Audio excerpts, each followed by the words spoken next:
नमस्कार दोस्तों, मेरा नाम है विमल सिंह बालाजी। स्टडी अड्डा में आपका स्वागत है। डीएलएड थर्ड सेमेस्टर के लिए हम आपको महा मैराथन क्लास लगभग जो सभी सब्जेक्ट हैं उनके करा चुके हैं, जो आपके पेपर कल प्रस्तावित है।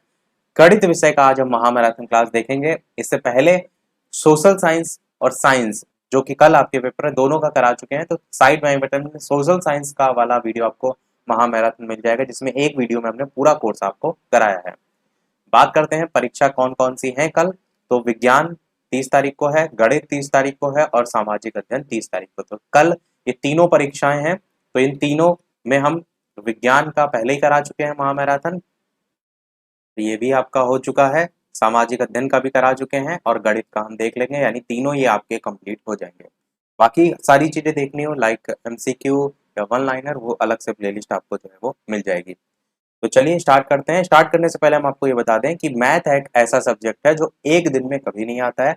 अगर आपने पहले से जो हम आपको क्लास लगातार करा रहे हैं, पूरा कोर्स करा रहे हैं, वो प्रैक्टिस किया होगा तो डेफिनेटली आप पेपर अच्छे से अच्छा कर पाएंगे। आज के इस वीडियो में हम क्या देखेंगे, सारी चीज़ों को रिवाइज करेंगे, लाइक फॉर्मूला हो गया सभी, साथ ही जो बेसिक बेसिक चीज़ें हमने पढ़ी हैं उसको एकदम शॉर्ट में जो है वो देखेंगे, ताकि सारी चीज़ें आपकी रिवाइज हो जाए। तो चलिए स्टार्ट करते हैं। लास्ट में सबसे क्वेश्चन हम आपसे भी जो है वो पूछेंगे। तो आपका पहला जो यहाँ पर चैप्टर है वो है आपका थर्ड सेमेस्टर में अनुपात और समानुपात से संबंधित। तो अनुपात की अगर बात करें तो जो सबसे बेसिक प्रश्न आता है वो ये आता है कि कोई दो रेशियो दिए होंगे, जैसे कि आपको A अनुपात B जो है इसकी वैल्यू आपको 3:5 जो है वो दे रखी होगी। इसी प्रकार B अनुपात C जो है इसकी वैल्यू आपको 2:8 दे रखी होगी। तो आपसे पूछा जाएगा A अनुपात B अनुपात C का जो है वो मान बताइए। तो आप क्या करेंगे, 3:5 को इसी प्रकार रखेंगे और 2:8 को इसके 5 के नीचे से रखना शुरू करेंगे, तो 2:8 इस प्रकार से लिख सकते हैं। 3 को जो है आप 2 से गुणा करेंगे, 5 को 2 से गुणा करेंगे और 5 को 8 से। ये सीरियल ध्यान रखिएगा, इस प्रकार और इस प्रकार। 3 को 2 से गुणा करेंगे तो 6 आएगा, अनुपात लगाएंगे। 5 को 2 से करेंगे तो 10 आएगा, अनुपात लगाएंगे।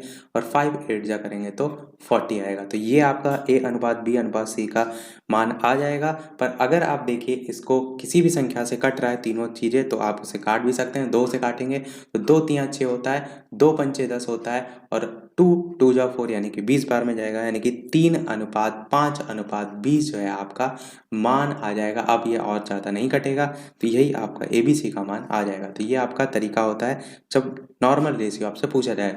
इसी को करने का एक तरीका ये भी होता है कि 2 को आप नीचे रख दें और इसी प्रकार जो यहाँ पर 5 लिखा हुआ है, यानी कि यहाँ जो 8 लिखा है ऊपर लिख दें। पर वो आप 2-4 तरीके ना याद रखिए, एक सिंपल सा नॉर्मल सा तरीका याद रखिए।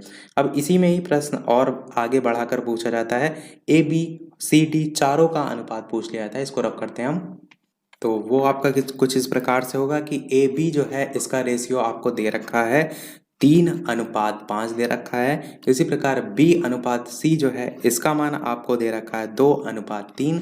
इसी प्रकार C अनुपात D भी दे रखा है यहाँ पर, और इसका मान आपको दे रखा है 4:7। तो यहाँ पर आपको निकालना क्या है, A अनुपात B अनुपात C अनुपात D, इस प्रकार से चारों जो है आपसे पूछे जा सकते हैं।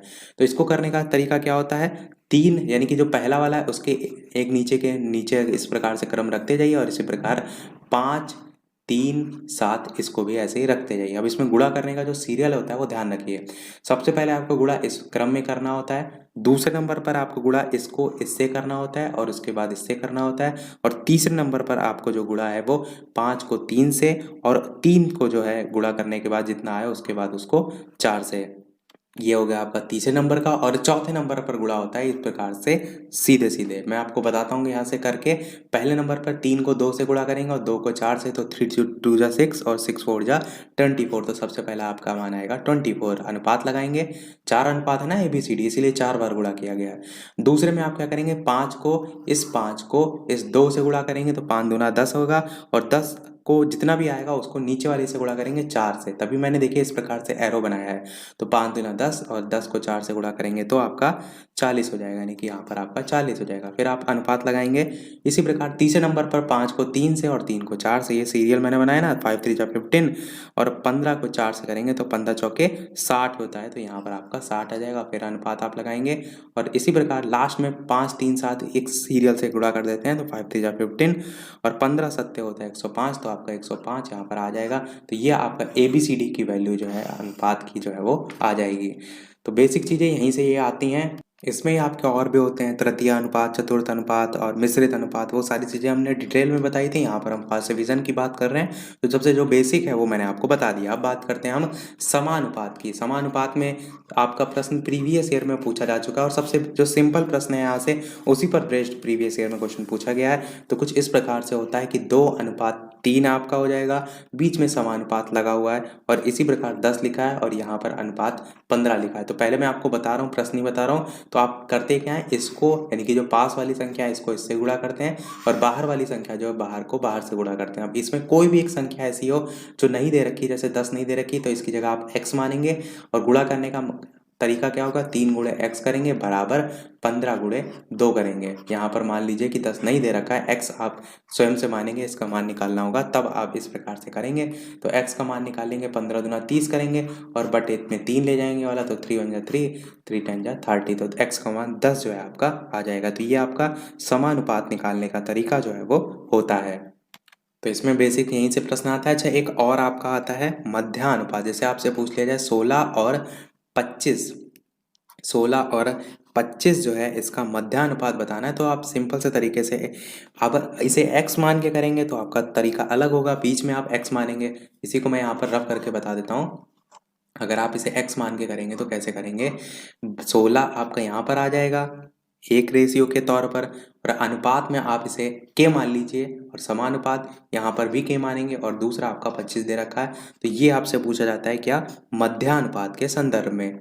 तो इसे आप सॉल्व उसी तरीके से करेंगे कि k को k से मल्टीप्लाइड कर रहे हैं तो k का स्क्वायर होगा और 25 को 16 से कर रहे हैं तो 16 गुणे 25 होगा। वहाँ पर k स्क्वायर बराबर जो है वो 16 के आ जाएगा, 16 गुणे 25 के आ जाएगा और इसे आप गुणा करके उसका अंडर रूट निकाल लेंगे तो आपका मान यहाँ से 20 जो है वो निकल के आ जाएगा।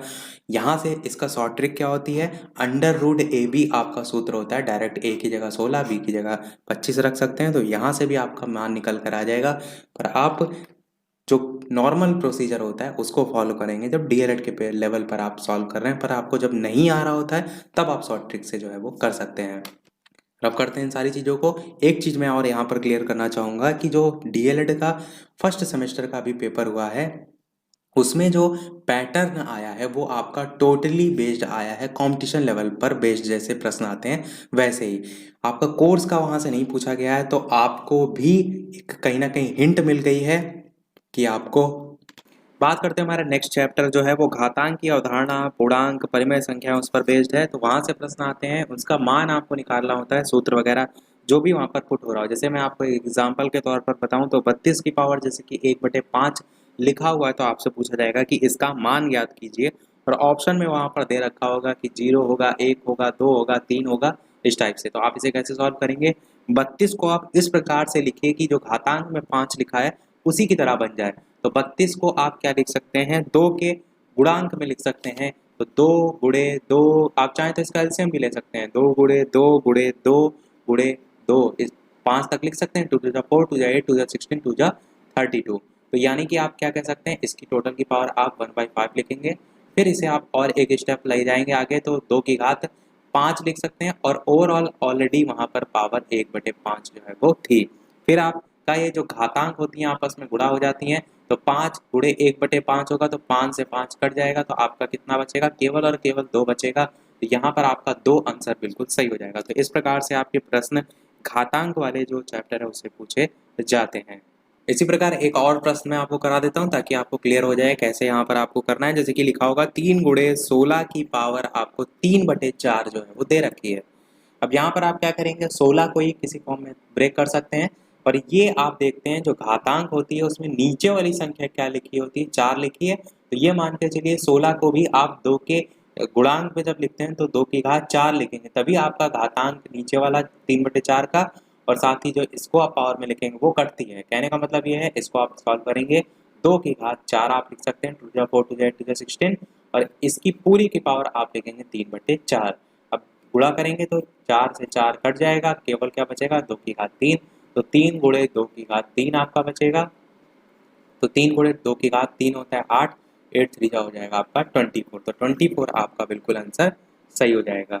नेक्स्ट आपका जो चैप्टर है वो है आपका साधारण ब्याज, चक्रवृद्धि ब्याज, इन सब पर बेस्ड है। तो प्रश्न तो इसमें बहुत लेंदी आ सकते हैं, पर मैं आपको उतनी सारी चीजें ना बताकर सूत्र जो है वो बता देता हूँ। जैसे कि सबसे पहले अगर बात करें साधारण ब्याज का जो सूत्र होता है वो क्या होता है, क्योंकि इस पर बेस्ड कई बार फॉर्मूला पर ही बेस्ड डायरेक्ट प्रश्न जो है वो पूछ लिया जाता है। तो आप क्या कहेंगे, मूलधन गुणे दर गुणे समय बटे 100, ये आपका जो है वो सूत्र होता है। और एक और सूत्र होता है वो होता है आपका मिश्र धन का। मिश्र धन का सूत्र क्या होता है, तो आप क्या कहेंगे कि मिश्र धन बराबर मूलधन प्लस साधारण ब्याज जो है आपका होता है। साधारण ब्याज से अगर कोई प्रश्न आ रहा है तो टोटली इन्हीं दोनों जो सूत्र होते हैं उन पर बेस्ड प्रश्न जो है वो पूछा जाता है। बाकी चीजें तो बहुत ज्यादा डिटेल में है, और उतना अगर नहीं पूछा गया तो वैसे इन्हीं से प्रश्न पूछा जाता है। और जरूरी नहीं कि इसमें आपसे साधारण ब्याज ही पूछा जाए, आपसे मूलधन गुणे दर गुणे समय में भी कोई भी चीज पूछी जा सकती है। चलिए एक प्रश्न भी देख लेते हैं इसी पर बेस्ड। जैसे कि आपका प्रश्न दे रखा है कि कितने धन का जो ब्याज है, कितने धन का ब्याज 4% वार्षिक दर से 5 वर्ष में 67 रुपए जो है वो हो जाएगा। ये जो है आपका प्रश्न है। अब यहाँ पर अगर आप सूत्र लगाएंगे तो आप क्या लगाएंगे, मूलधन बराबर साधारण ब्याज गुणे 100 बटे समय गुणे दर। क्यों ऐसा लगाया गया, देखिए मैंने क्या बताया था, साधारण ब्याज का सूत्र होता है मूलधन गुणे दर गुणे समय बटे 100, ये मैंने आपको बताया था। यहाँ पर देखिए प्रश्न में क्या पूछा गया है कि कितने धन का, यानी कि क्या पूछा गया, मूलधन पूछा गया है। यहाँ से आपको मूलधन निकालना है, ऊपर वाले सूत्र से मूलधन निकालेंगे तो ये जो 100 है ये मल्टीप्लाइड हो जाएगा साधारण ब्याज में, और दर गुणे समय जो है इसके नीचे बटे में आ जाएगा। तो यही तो मैंने किया है। अब यहाँ पर सारी वैल्यू पुट कर दीजिए। जो यहाँ पर आपका साधारण ब्याज है वो आपका कितना दे रखा है, 67 रुपये दे रखा है। तो 67 गुणे 100 आपका हो जाएगा, और बटे में समय आपका कितना है, 5 वर्ष है, तो 5 और गुणे दर जो है आपकी 4% की दे रखी है तो 4 रख देंगे। इसको आप सॉल्व करेंगे तो आपका जो आंसर है वो 335 रुपये समथिंग जो है वो आ जाएगा। यही आपका बिल्कुल सही हो जाएगा। तो ये आपका होता है साधारण ब्याज से संबंधित। अब बात कर लेते हैं चक्रवृद्धि ब्याज की। जो चक्रवृद्धि ब्याज का जो सूत्र होता है वो आपका होता है मिश्र धन बराबर मूलधन, मिश्र धन बराबर मूलधन 1 प्लस दर बटे 100 और की घातांक में n, या कह सकते हैं समय। वैसे इस प्रकार से लिखा नहीं जाता, लिखा इसे इस प्रकार से जाता है, आप हर जगह देखेंगे a बराबर p 1 प्लस r अपॉन 100 की पावर n, इस प्रकार से जो है वो लिखा जाता है। इस पर बेस्ड भी एक क्वेश्चन देख लेते हैं जो कि आपका एक प्रीवियस ईयर में ही आया था, उसकी बात कर लेते हैं।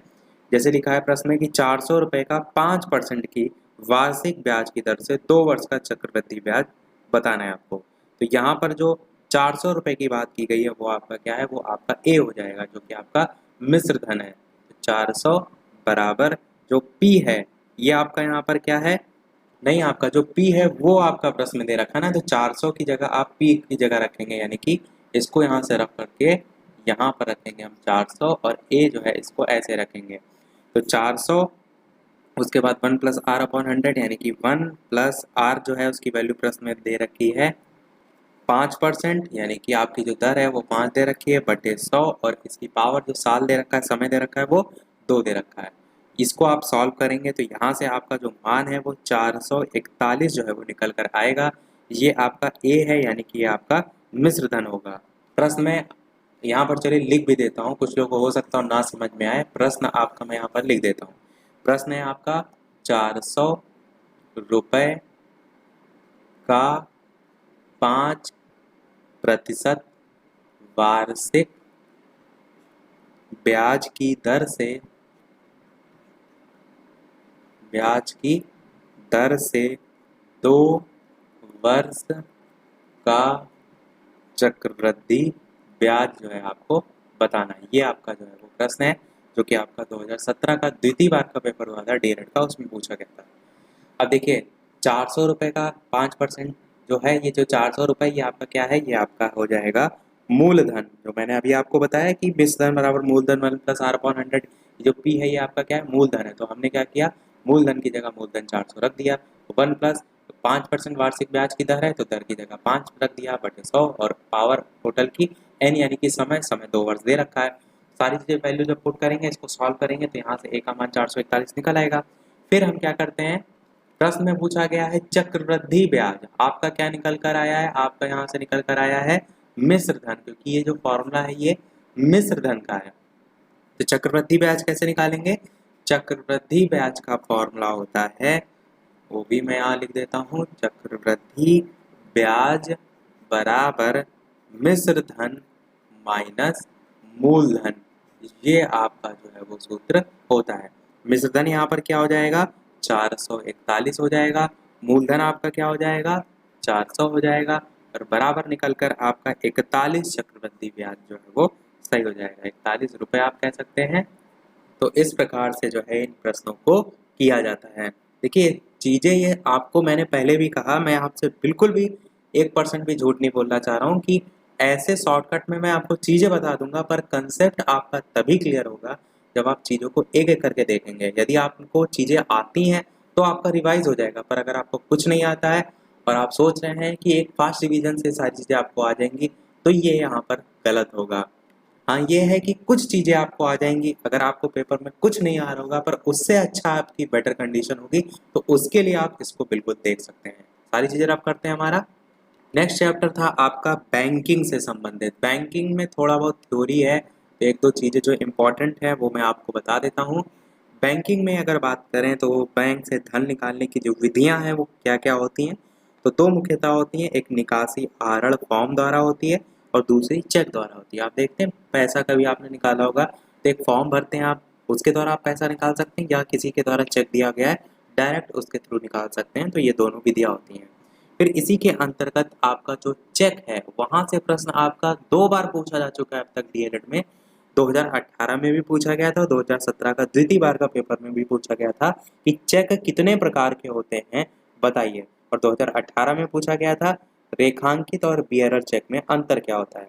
अब देखिए यहाँ पर चेक के प्रकार की बात करें तो टोटल आपके 3 मुख्यतः प्रकार होते हैं। जो पहला प्रकार होता है वो आपका होता है वाहक चेक या धारक चेक, इसी को हम बियरर चेक के नाम से जानते हैं, ये ध्यान रखिएगा।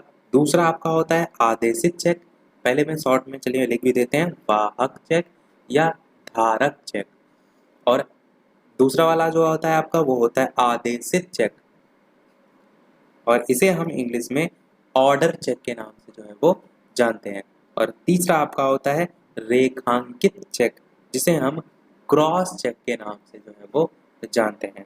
तो प्रश्न में जो पूछा गया था वो रेखांकित और बियर चेक में अंतर बताइए, ये जो है वो पूछा गया था। रेखांकित चेक आपका लास्ट वाला होता है और जो बियर चेक है वो पहला वाला होता है। ये आपका 2018 में पूछा गया था।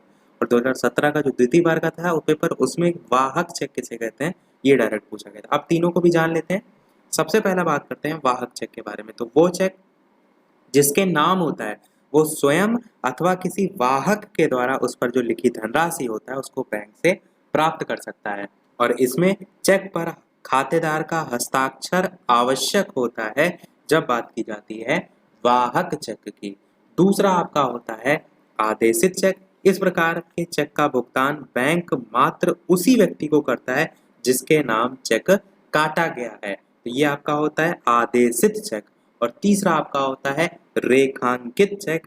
जब चेक के बाएं कोने पर आप देखेंगे दो तिरछी समांतर रेखाएं खींचकर उनके मध्य एंड सीओ करके लिखा रहता है या नॉट करके लिखा रहता है, अकाउंट पेई ओनली इस टाइप से लिखा रहता है, तो ऐसे चेक को रेखांकित चेक जो है वो कहते हैं। अकाउंट पेई ओनली या नॉट निगोटेबल लिखा जो चेक होता है उसका भुगतान चेक धारक अपने खाते में ही जमा करके प्राप्त कर सकता है। तो ये आपका रेखांकित चेक में जो है वो आता है। और इसी में ही जो आपका एंड को की मैंने बात की, उसकी अगर बात करें तो इस वाला जो क्रॉस चेक होता है वो दूसरे के चालू खाते में भी जमा करके प्राप्त चेक को किया जा सकता है। ये आपके मुख्यतः 3 प्रकार होते हैं। प्रश्न अगर पूछा जा चुका है प्रीवियस ईयर में तो बिल्कुल फिर से पूछा जा सकता है। सारी चीज़ों को आप करते हैं। बैंकिंग में ही आपका जो है वो खातों से संबंधित भी प्रश्न दे रखा है, उसकी भी बात कर लेते हैं कि बैंक में कौन कौन से खाते खोले जा सकते हैं। तो पहला आपका होता है बचत खाता, जिसे हम सेविंग बैंक अकाउंट कहते हैं। दूसरा होता है आपका चालू खाता, जिसे हम करंट अकाउंट कहते हैं। तीसरा होता है आपका सावधि जमा खाता, जिसे हम फिक्स्ड डिपॉजिट अकाउंट कहते हैं। और चौथा होता है आपका आवर्ती संचयी जमा खाता, जिसे हम रिक्योरिंग डिपॉजिट अकाउंट कहते हैं। और पांचवा और आखिरी होता है आपका अल्पवयस्क खाता, जिसे हम माइनर अकाउंट कहते हैं। ये आपके मुख्यतः 5 प्रकार जो है वो हो जाएंगे। नेक्स्ट चैप्टर की बात करते हैं तो हमारा लघु गणक है। लघु गणक को मैंने पूरा कवर किया है टॉपिक वाइज में। टॉपिक वाइज वाले वीडियो अगर देख लेंगे तो आपको लघु गणक पूरा आ जाएगा, उसको अवश्य देख लीजिएगा। और मैं यहाँ पर आपको रिवाइज के तौर पर उसके जो फॉर्मूले हैं वो जो है वो बता देता हूँ। तो सबसे पहला फॉर्मूला होता है log m इंटू एन बराबर, और बेस में आपका a रहता है छोटा सा, इसका मान होता है log m plus log n, और बेस में आपको a इस प्रकार से लिख सकते हैं। ये आपका पहला होता है कि दिए हुए आधार पर किन्हीं दो संख्याओं के गुणनफल का जो लघुगणक होता है वो उसी आधार पर उनके अलग अलग लघुगणकों के योग के बराबर होता है। दूसरे की बात करते हैं। दूसरा आपका होता है भाग के संबंध में log base a m upon n, ये बराबर होता है log base a m minus log base a n। ये आपका दूसरा होता है। इसमें आप क्या कहेंगे कि दिए हुए आधार पर किन्हीं दो संख्याओं के लघुगणक उसी आधार पर अंश के लघुगणक और हर के लघुगणक के डिफरेंस यानी कि अंतर के बराबर होता है। फिर आपका हो जाएगा इसमें तीसरा, इसको आप क्या कहेंगे log बेस a m की पावर n बराबर n log base a m। ये आपका तीसरा सूत्र हो जाएगा, जिसमें आप क्या कहेंगे कि दिए हुए आधार पर किसी दी हुई संख्या की घात का लघुगणक उस घात तथा समान आधार पर जो उक्त संख्या उसके लघुगणक के गुणनफल के बराबर जो है वो होता है। फिर इन सारी चीजों को रब करते हैं। दो और आए आपके, उनको भी देख लेते हैं। अगला होगा आपका log बेस a 1, इसकी वैल्यू क्या होती है तो 0 होती है। ये आपसे बहुविकल्पी में बहुत पूछा जाता है कि किसी भी आधार पर एक का लघुगणक सदैव शून्य होता है। याद रखिएगा, ये आपका लाइन की किसी भी आधार पर एक का लघुगणक सदैव शून्य होता है। और लास्ट आपका आप क्या लिखेंगे कि log बेस a, और ऊपर भी आपका a, इसकी मान की बात करें तो 1 होता है। और इसे भी याद रखिएगा कि किसी संख्या का उसी आधार पर जो लघुगणक होता है वो सदैव 1 जो है वो होता है। ये सब आप जब क्वेश्चन करते हैं उनमें तब आपको और अच्छे से सारी चीज़ें जो है वो समझ में आएंगी कि कैसे कहाँ पर कौन सा कंसेप्ट जो है वो यूज़ हो रहा है। एक छोटा सा मैं आपको क्वेश्चन भी दिखा देता हूँ करके, ताकि आपको थोड़ा सा इसमें और चीज़ें क्लियर हो जाएं। फिर हम बात करेंगे नेक्स्ट चैप्टर की। क्वेश्चन कुछ इस प्रकार से, log बेस a 2 की पावर आपका x प्लस 4 है बराबर में log बेस a 256 है। तो ये है आपका दे रखा है, इसमें आपको x का मान जो है वो बताना है। अब आप कैसे करेंगे, सबसे पहले तो स्टार्टिंग का है इसको ऐसे ही लिखे रहने देंगे, यानी कि log को आप ऐसे ही लिखे रहने दीजिए। बेस a 2 की पावर x प्लस 4, आप चाहें तो ब्रैकेट में लिख सकते हैं। फिर ये जो बराबर का चिन्ह लगा हुआ है, वैसे बराबर की कोई आवश्यकता नहीं है, इसको हम प्रश्न को थोड़ा सा और सरल बनाते हैं, मल्टीप्लाइड के लिए डॉट लगा देते हैं। तो मल्टीप्लाइड के लिए डॉट लगाएंगे। log है 256 जो है, इसको आप बेसिकली आपको समझना है कैसे ब्रेक करना है। तो 256 को 2 की पावर के फॉर्म में आपको लिखना है। यहाँ पर 2 है तो आपको यहाँ पर भी 2 बनाना है। 2 की फॉर्म में 256 कितनी बार में लिख सकते हैं, तो 2 की पावर 8 आपको 256 के बराबर होता है। इसको भी आप चाहें तो ब्रैकेट में लिख सकते हैं, जिससे आपको समझ में आए कौन सी चीज़ घातांक में है। इसीलिए मैंने यहाँ पर जो है वो ब्रैकेट लगा दिया था। अब 2 की पावर 8 यहाँ है और सेम चीज़ यहाँ पर भी है। तो आप इस चीज़ पर गौर कीजिए, log base a 2, log base a 2। तो जब आधार समान होते हैं तो हम क्या कहते हैं, जो घातांक होते हैं उनको बराबर रख लेते हैं। तो बस आगे यही प्रोसीजर आपको करना है। x प्लस 4 बराबर 8 रखेंगे, x बराबर 8 माइनस 4 रखेंगे, बराबर 4 आपका आंसर हो जाएगा। मेन आपको एक कंसेप्ट समझाना था, ये कोई क्वेश्चन आपका नहीं है। क्वेश्चन तो यहाँ से जो अधिकतर पूछ जाते हैं वो पूछ जाते हैं, कोई लॉग में वैल्यू दे रखी होती है, उसका मान आपको निकालना होगा, या ऑलरेडी आपको घातांक में कोई वैल्यू दे रखी है उसका लघुगणक निकालना होगा। उस टाइप से प्रश्न आते हैं।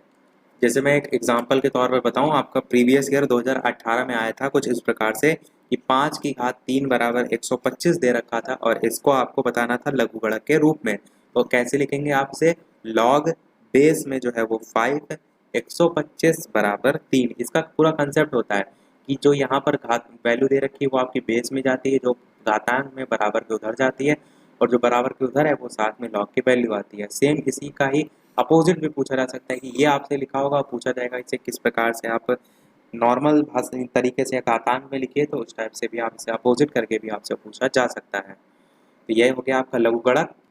इसके अलावा मैं आपको प्लेलिस्ट भी दिखा देता हूँ ताकि आपको ढूंढने में आसानी हो। यहाँ पर आप देख रहे हैं होम वीडियो प्लेलिस्ट, इस प्रकार से सेक्शन बना हुआ है। प्लेलिस्ट में जब आप जाएंगे थोड़ा सा स्क्रॉल करेंगे तो यहाँ पर नीचे थर्ड सेमेस्टर जो है वो लिखा हुआ है। थर्ड सेमेस्टर की लाइन से सभी प्लेलिस्ट हैं। यहाँ पर जो साइड में एरो बना हुआ है इस पर और क्लिक करेंगे तो और सारी प्लेलिस्ट खुल जाएंगी और इसी प्रकार सभी सब्जेक्ट की आपको प्लेलिस्ट मिल जाएंगी, फर्स्ट डिवीजन से लेकर सारी चीज़ें। इसी में आप देखेंगे तो मैथ की ये प्लेलिस्ट है जिसमें 36 वीडियो है। इसको जब आप खोलेंगे तो कुछ इस प्रकार से आपको सभी वीडियो जो है वो लाइन से मिल जाएंगे, जिसमें सभी टॉपिक पर देखिए ऑलरेडी वीडियो पड़े हुए हैं। अनुपात, समानुपात, इसी प्रकार से आपका घातांक, इसी प्रकार से लघुगणक, समुच्चय, शेयर, लाभांश, एक एक वीडियो में एक एक प्रश्न ऑलरेडी मैंने करा रखा है। सिंपल इंटरेस्ट है आपका पूरा 6 वीडियो में, घन घनाभ, इसी प्रकार मैथ के पेपर 2016, 17 सभी प्रीवियस ईयर पेपर से लेकर के सारी चीज़ें इसमें ऑलरेडी पड़ी हुई हैं। तो ये अगर आप देखेंगे तो आपको और अच्छे से कॉन्सेप्ट क्लियर होगा। नेक्स्ट चैप्टर की बात करते हैं तो आपका समुच्चय पर आधारित होता है। तो समुच्चय के अंतर्गत हम डायरेक्ट प्रकार की बात कर लेते हैं, जहाँ पर हम इसको देख लेते हैं। तो सबसे पहला होता है आपका सीमित समुच्चय, जिसे हम फाइनाइट सेट कहते हैं। तो किसी समुच्चय के जो अव्यय होते हैं उनकी संख्या जहाँ पर निश्चित होती है, सीमित होती है, गिनी जा सकती है, उसे हम सीमित समुच्चय के नाम से जो है वो जानते हैं। दूसरे की अगर बात करें तो दूसरा आपका कौन सा हो जाएगा?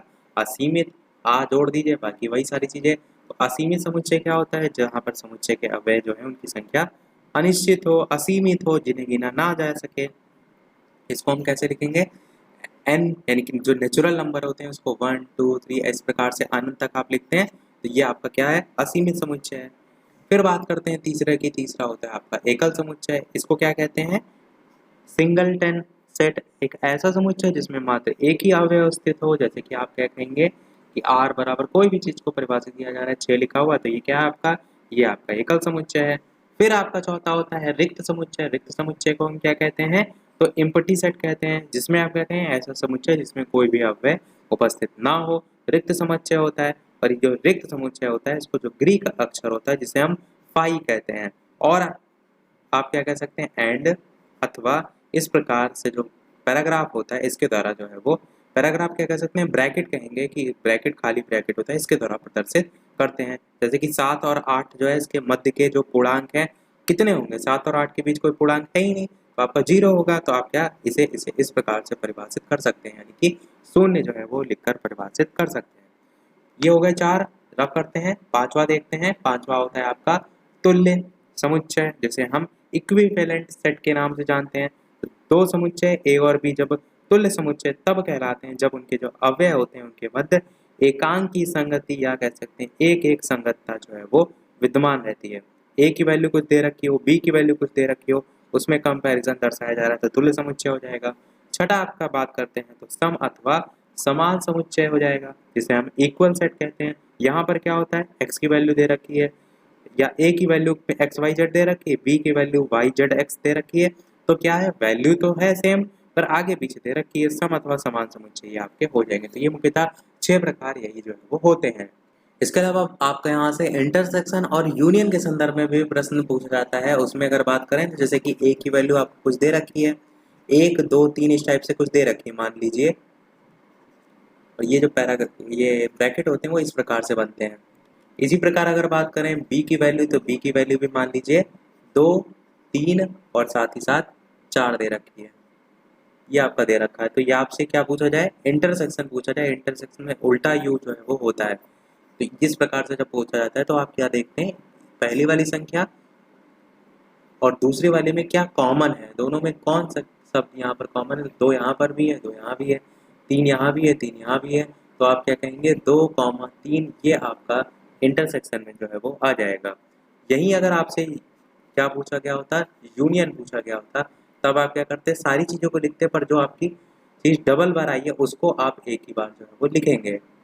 कुछ इस प्रकार से, जैसे एक है आप इसको लिखेंगे, दो आपका दो बार आया पर लिखेंगे आप एक ही बार, तीन आपका दो बार आया लिखेंगे आप एक ही बार, और चार भी आपका एक बार आया, तो ये आपका यूनियन जो है वो हो जाएगा। ये इंटरसेक्शन और यूनियन में छोटा सा डिफरेंस होता है, प्रश्न यहाँ से पूछे जाते हैं। इसी को अगर मैं चित्र के तरीके से आपको समझाने का प्रयास करूँ, तो जैसे कि ये आपका एक गोला है जो कि आपका ए मान लीजिए, और एक आपका बी दे रखा है कुछ इस प्रकार से, जो बी है, इसमें जो दोनों में कॉमन भाग आ रहा है ये आपका क्या है, ये आपका इंटरसेक्शन है, यानी कि ए इंटरसेक्शन बी आपका ये जो है वो होता है, जिसमें जो कॉमन होता है वो लिखा जाता है। एक अगर आपको याद होगा तो दूसरा ऑब्वियसली इसमें सारी चीज़ें लिखेंगे तो दूसरा आसानी से आपको याद रहेगा। उसके बाद आपका जो चैप्टर है वो गुणनखंड वगैरह वाला है, वो सारी चीज़ें आप कर सकते हैं। फिर आपका माध्यिका, बहुलक, समांतर माध्य उस पर बेस्ड है। तो समांतर माध्य का आपको सूत्र पता होना चाहिए, बाकी तो सारी चीज़ें आप अलग से देख सकते हैं। समांतर माध्य का सूत्र होता है आपका कुल पदों का योग बटे कुल पदों की संख्या, ये आपका जो है वो होता है। जैसे कुछ आपके पद दे रखे हैं 56, 42, 40 इस प्रकार से, और पूछा गया उनका समांतर माध्य ज्ञात कीजिए, तो आप क्या करेंगे, उन सबको जोड़ेंगे और जितनी बार वो नंबर आए होते हैं उतनी ही संख्या से आप डिवाइड कर देंगे। कहने का मतलब क्या है, जैसे कि आपसे मैं कहूँ 1, 2, 3, 4, इनका आपको समांतर माध्य बताना है, तो आप क्या करेंगे, इनको जोड़ेंगे, 4, 5, 6, 7, 8, 9, 10, और साथ में ये संख्या कितनी है, तो 1, 2, 3, 4 है, तो 4 से डिवाइड कर देंगे। तो इस प्रकार से आप समांतर माध्य निकाल सकते हैं। इसके अलावा माध्यिका की बात करें तो माध्यिका जो है उसका भी सूत्र अलग अलग होता है। जब बात की जाती है तो विषम संख्या की, तब आपका यानी कि जब वहां पर जो आंकड़े दे रखे होते हैं उनकी संख्या विषम संख्या होती है, तब वहां पर सूत्र लगता है आपका n+1/2 वे पद का मान। मेन आपको मैं जो सारी फॉर्मूले हैं वो रिवाइज करा रहा हूँ, और यही अगर आपसे सम वहां पर हो जाए, यानी कि जो माध्यिकाएं के लिए पद दे रखे हैं वो सम संख्या है उनकी, तब आप सम का फॉर्मूला लगाते हैं, और वो होता है आपका n/2 वे पद का मान और प्लस n/2 प्लस 1 वे पद का मान, ये जो है आपका होगा, और टोटल का आप बटे जो है वो 2 करेंगे, तो वहां पर वैल्यू आप रखते हैं। और एक चीज हमेशा ध्यान रखिएगा, जो भी आपके आंकड़े दे रखे हैं, कोई भी नंबर दे रखे हैं कि 10, 12, 8, 9, किसी भी प्रकार से उनकी माध्यिका निकालनी है, तो सबसे पहले आप क्या करते हैं, उनको आप क्रम यानी कि आरोही क्रम जो है उसमें अरेंज कर लेते हैं। छोटे से बढ़ते हुए क्रम को हम आरोही क्रम कहते हैं, तो वो जरूर कर लीजिएगा, वरना जो आपका आंसर है वो वहां पर गलत हो जाएगा। बात करते हैं अब हमारा जो नेक्स्ट चैप्टर है, घन घनाभ अवधारणा आयतन संपूर्ण प्रश्न उस पर बेस्ड, उसकी बात करते हैं। इसके अलावा वीडियो पसंद आ रहा हो तो सभी लोग वीडियो को लाइक अवश्य कर दीजिएगा, आप ही के लिए सारी मेहनत की जा रही है बैक टू बैक, तो आप सभी का एक लाइक तो बनता ही है। और एक चीज मैं यहाँ पर और कहना चाहूंगा कि आपका थर्ड सेमेस्टर का जिस भी सब्जेक्ट का जब भी पेपर हो, आप अपना पेपर जो है फेसबुक पर बालाजी स्टडी अड्डा सर्च करेंगे, वहाँ पर आपको मेरी आईडी मिल जाएगी, उस पर भेज दीजिएगा, ताकि मैं आपका पेपर का जो सॉल्यूशन है वो जो है जल्दी से जल्दी जो है आपको दे पाऊँ। क्योंकि फर्स्ट सेमेस्टर का जो पेपर है उसका जो पीडीएफ है, फोटो है, वो सारी चीज़ें मुझे बहुत लेट मिली थी, इसलिए मैं पेपर का सॉल्यूशन भी काफ़ी लेट जो है वो करा पाया था। तो कोशिश कीजिए जैसे ही आपका एक पेपर ख़त्म होता है उसी समय वही पेपर जहाँ पर भी आपका सेंटर गया है वहीं पर फ़ोटो जो है वो भेज दीजिए, अगर आप सक्षम हैं पेपर की फ़ोटो भेजने में, ताकि मैं समय रहते आपको जो है पेपर सॉल्यूशन है वो जो है वो प्रोवाइड कर सकूं। तो बालाजी स्टडी अड्डा सर्च करके भी आप भेज सकते हैं फेसबुक पर। दूसरा मैंने एक टेलीग्राम पर एक नंबर भेज दिया था, उस पर भी आप जो है मैसेज कर सकते हैं, टेलीग्राम के लिए वो नंबर है, वहाँ पर भी आप मैसेज करके फ़ोटो जो है वो भेज सकते हैं। तो चलिए बात करते हैं हमारा जो चैप्टर है घन घनाभ की। तो सबसे पहले बात करते हैं घन की। घन का जो सूत्र होता है किसका, आयतन का, तो आप क्या कहेंगे, घन का आयतन का सूत्र होता है ए क्यूब, जिसे हम भुजा क्यूब के नाम से जो है वो जानते हैं। तो भुजा क्यूब जब बात की जाती है तो इसका मात्रक आप घन सेंटीमीटर लिखते हैं, इस चीज को ध्यान रखिएगा, वर्ग सेंटीमीटर ना लिखाइएगा। फिर बात करते हैं, ये घन हो गया आपका, फिर यानी कि ये आयतन हो गया, फिर होता है आपका संपूर्ण प्रश्न, संपूर्ण पृष्ठ की बात करते हैं तो इसका क्षेत्रफल होता है 6a स्क्वायर वर्ग सेंटीमीटर। और एक और होता है आपका विकर्ण। इसकी अगर बात करें तो a√3 या इसी को आप भुजा √3 भी कह सकते हैं, ए की जगह भुजा रखकर कि भुजा √3 आपका जो है वो विकर्ण का सूत्र जो है वो घन का जो है वो होता है। तो इम्पोर्टेंट है क्योंकि यहाँ से आपके डायरेक्ट फॉर्मूला बेस्ड प्रश्न जो है वो पूछ जाते हैं। ये हो गया आपका घन के संदर्भ में। घन का आप आकृति तो सभी लोग जानते हैं, इस प्रकार से जैसे पासा होता है ऐसी आकृति जो है आपकी होती है। फिर बात करते हैं घनाभ की। तो घनाभ का सबसे पहले आयतन की बात करें तो आप क्या कहेंगे, आयतन क्या होता है L into B into H, यानी कि लंबाई गुणे चौड़ाई गुणे ऊंचाई घन सेंटीमीटर जो है इसका घनाभ का आयतन हो जाएगा। फिर बात करते हैं घन के विकर्ण की। तो आप क्या कहेंगे, अंडर रूट में आपका L square plus B square plus H square centimetre जो है वो हो जाएगा। सारी चीजों को रब करते हैं। विकर्ण के अलावा एक और सूत्र है इसी का, संपूर्ण पृष्ठ का घनाभ का। वो क्या होता है, संपूर्ण पृष्ठ का जो फॉर्मूला होगा वो होगा 2 into L B plus B H plus H L. ये आपका सूत्र हो जाएगा और साथ ही साथ वर्ग सेंटीमीटर आप लिख सकते हैं। तो ये आपका दोनों ही हो गए, घन और घनाभ। अब जैसे हम बात करते हैं इसी पर बेस्ड क्वेश्चन कैसे आ सकता है। लिखा होगा आपसे जैसे एक घन की भुजा आपको दे रखी है, प्रश्न में 3 सेंटीमीटर दे रखी है और आपसे पूछ लिया गया इसका आयतन बताइए। तो घन का आयतन क्या होता है, भुजा क्यूब होता है। तो 3 का क्यूब कितना होगा, 9 होगा। तो नहीं, 3 का क्यूब 27 होगा। तो आप क्या कहेंगे, 27 घन सेंटीमीटर जो है आपका आंसर हो जाएगा। 27 घन सेंटीमीटर इस प्रकार से आप लिख सकते हैं। एक क्वेश्चन यहीं से आपका आया था प्रीवियस 2017 में कि लकड़ी के घनाभ जो था उसके आकार के टुकड़े की लंबाई आपको 75 सेंटीमीटर दे रखी थी, चौड़ाई आपको 15 सेंटीमीटर दे रखी थी और ऊंचाई 5 सेंटीमीटर दे रखी थी। और इसी में से 15 सेंटीमीटर लंबे यानी लंबाई और 3 सेंटीमीटर जो आपकी चौड़ाई है और साथ ही साथ आपका 1 सेंटीमीटर ऊंचाई, इसके कितने गुटके जो है वो बनाए जा सकते थे, ये प्रश्न पूछा गया था। अब ये आपका यही चैप्टर से है। अब कैसे है, ये आपकी बड़ी वाली लेंथ है और इसमें से पूछा गया इस इतनी लंबाई के कितने गुटके काटे जा सकते हैं। तो गुटकों की संख्या निकालने के लिए दोनों को डिवाइड कर देते हैं और कुछ नहीं करना है। तो 75 गुणे 15 गुणे 5 यही आपका घनाभ का आयतन भी होता है। तो इसका आयतन बटे एक गुटके का आयतन दोनों को डिवाइड करेंगे तो 75 गुणे 15 गुणे 5 बटे 15 गुणे 3 गुणे 1, तो आपका 125 सेंटीमीटर इसको सॉल्व करने पर आ जाएगा। तो बने गुटकों की संख्या, ये सेंटीमीटर नहीं संख्या होगी ना, तो संख्या पूछी गई तो 125 संख्या जो है आपका हो जाएगा। इसी प्रकार बात कर लेते हैं बेलन और शंकु के भी सूत्र की, क्योंकि उस पर बेस्ड डायरेक्ट पूछ लिया था। तो बेलन की सबसे पहले बात करते हैं, इनको याद कर लीजिएगा। बेलन का जो आयतन होता है इसके सूत्र की बात करते हैं तो आपका क्या सूत्र होता है, पाई आर स्क्वायर एच घन सेंटीमीटर। ये जो है आपका सूत्र होता है बेलन के आयतन का। फिर बेलन का ही अगर आपसे वक्र पृष्ठ पूछ लिया जाए तो आप क्या कहेंगे, वक्र पृष्ठ आपका हो जाएगा 2 पाई आर एच वर्ग सेंटीमीटर आपका हो जाएगा। वक्र पृष्ठ हो गया, आयतन हो गया। तीसरा होता है आपका संपूर्ण पृष्ठ। तो संपूर्ण पृष्ठ क्या क्या सूत्र होता है आपका, शॉर्ट में मैंने सा और पा लिख दिया है। संपूर्ण पृष्ठ होता है आपका 2 पाई आर एच प्लस आर, ये होता है।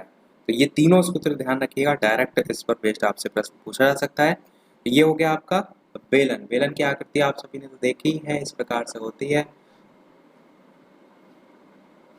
और इसी में जो है ये एच आपकी ऊंचाई होती है और आर जो है इस प्रकार से यहाँ पर त्रिज्या होती है। ये आपका बेलन हो गया। बात कर लेते हैं आपका शंकु की। शंकु भी आपके कोर्स में है, बाकी अब तो ऐसा पेपर आने लगा है कि आपके कोर्स में क्या है क्या नहीं उसके बाहर की ही चीजें आपको देखने को मिल रही हैं। ये आपका शंकु जो है वो होता है, शंकु का चित्र। और मैंने आपको स्टार्टिंग में भी बताया, अभी मैं फिर से कह रहा हूँ कि कंपटीशन लेवल के जो क्वेश्चन है, रेलगाड़ी वाले या कह सकते हैं लाभ हानि वाले, इस टाइप के प्रश्न आपके पूछे गए फर्स्ट सेमेस्टर में, तो पूरे चांसेस हैं आपके में भी पूछे जाएं। तो आपका फर्ज ये बनता है कि आपको वो टाइप के प्रश्न भी देख के जाने होंगे। यहाँ पर तो मैं आपको कोर्स का ही करा रहा हूँ क्योंकि उसका कोई क्षेत्र तो सीमित है नहीं जो मैं यहाँ पर उसको शामिल कर दूँ, वरना मैं आपको बता देता अगर आपके कोर्स में होता, पर आपको देख के अवश्य जो है वो जाना चाहिए। शंकु के आयतन की बात करें, क्या होता है formula, 1/3 pi are square H घन सेंटीमीटर जो है आपका हो जाएगा, ये आयतन होगा। फिर शंकु की ही बात करें तो इसका वक्र पृष्ठ आपका क्या होगा, शंकु का वक्र पृष्ठ, तो आप क्या कहेंगे, पाई आर ल वर्ग सेंटीमीटर आपका हो जाएगा। फिर बात करते हैं शंकु का संपूर्ण पृष्ठ आपका क्या होगा, तो आप कहेंगे pi r l plus pi are square वर्ग सेंटीमीटर आपका हो जाएगा। तो ये आपके 3 सूत्र होते हैं, वो आपका हो जाएगा बेलन का, ये शंकु का। इसके अलावा वृत्त भी आपके कोर्स में, तो वृत्त के 2 ही फॉर्मूले होते हैं। वृत्त का जो है वो क्षेत्रफल का फॉर्मूला क्या होता है, तो आपका होता है पाई आर स्क्वायर, और जो वृत्त की जो परिधि होती है जिसको हम चारों तरफ का एरिया कह सकते हैं, जैसे कि ये आपका वृत्त है तो इसका जो चारों ओर का भाग होता है उसी को परिधि कहते हैं, तो ये आपका 2 पाई आर होता है। ये भी दोनों ध्यान रखिएगा क्योंकि डायरेक्ट इस पर बेस्ड क्वेश्चन आपसे पूछ जा सकते हैं। बाकी और भी बहुत चीज़ें हैं, जैसे कि आयत है, समांतर चतुर्भुज है, या कह सकते हैं वर्ग है, इन पर बेस्ड नॉर्मल क्वेश्चन आ जाते हैं आपसे कि वर्ग का क्षेत्रफल भुजा स्क्वायर होता है, वर्ग का परिमाप 4 गुणे भुजा होता है, विकर्ण उसका भुजा √2 होता है वर्ग का। त्रिभुज में भी ऐसे क्वेश्चन आ जाते हैं, समकोण त्रिभुज का 1/2 आधार गुणे ऊंचाई होता है, समबाहु त्रिभुज का क्षेत्रफल √3/4 भुजा स्क्वायर होता है। तो ऐसे बहुत से हैं जो आपके कोर्स में नहीं होने के बावजूद पूरे चांसेस में पूछे जा सकते हैं। तो फॉर्मूले एक बार रिवाइज करके अवश्य जाइएगा ताकि प्रश्न कहीं से भी किसी भी प्रकार से जो है वो आए आप कर ले जाएं। तो मैंने अपनी तरफ से सारी चीज़ें एक एक बार टच करा दी हैं, पर डिटेल में अगर आपको पढ़ना है तो मैंने आपको प्लेलिस्ट दिखा दी थी, वहाँ से जाकर आप देख सकते हैं। तो सारी चीज़ें हमने जो है वो देख ली। अब वीडियो को समाप्त करने से पहले एक प्रश्न आपके लिए भी, जैसा कि सभी वीडियो में हम आपसे एक न एक प्रश्न पूछते हैं, और इस प्रश्न को देखने से पहले चैनल पर नए हो तो सब्सक्राइब करके अवश्य जुड़ जाइएगा ताकि आगे आने वाला कोई वीडियो आपसे मिस ना हो, और वीडियो पसंद आए तो लाइक शेयर और सब्सक्राइब जरूर जो है वो करते रहिएगा। तो इस वीडियो का आपके लिए प्रश्न है, यहाँ पर हम टाइप करके लिख रहे हैं, देखिए 1/2 इसकी घातांक में माइनस का जो है वो 2 मल्टीप्लाइड 1/2 और इसकी घातांक में जो है वो 2, इसका आपको मान जो है वो बताना है, क्या जो है वो होगा। आपके लिए ऑप्शन भी हम 4 दे रहे हैं। ए ऑप्शन आपको जो है हम दे रहे हैं 0, बी ऑप्शन हम आपको यहाँ पर दे रहे हैं 2, सी ऑप्शन हम आपको यहाँ पर दे रहे हैं 1/2 और डी ऑप्शन हम आपको यहाँ पर दे रहे हैं 2। तो ये जो आपका प्रश्न हमने यहाँ पर पूछा है ये एक्चुअल में प्रीवियस ईयर में आया था। तो प्रीवियस ईयर कब आया था, सबसे लेटेस्ट वाला जो आपका पेपर हुआ था 22 सितंबर 2021 को, डीएलएड 3rd सेमेस्टर का, उसमें जो है हमने ये जो है वो कराया था।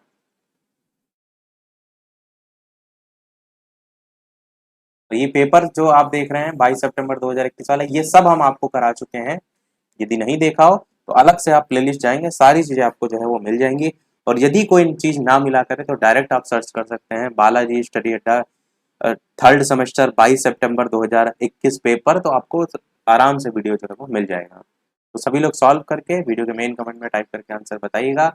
आज के में इतना ही रखते हैं। पेपर के लिए सभी को ढेर सारी शुभकामनाएं, अच्छे से अच्छा पेपर जो है वो कर करके आइएगा। तो मिलते हैं चलिए फिर अगले वीडियो में कुछ नए प्रश्नों के साथ, नए टॉपिक के साथ। तब तक के लिए नमस्कार।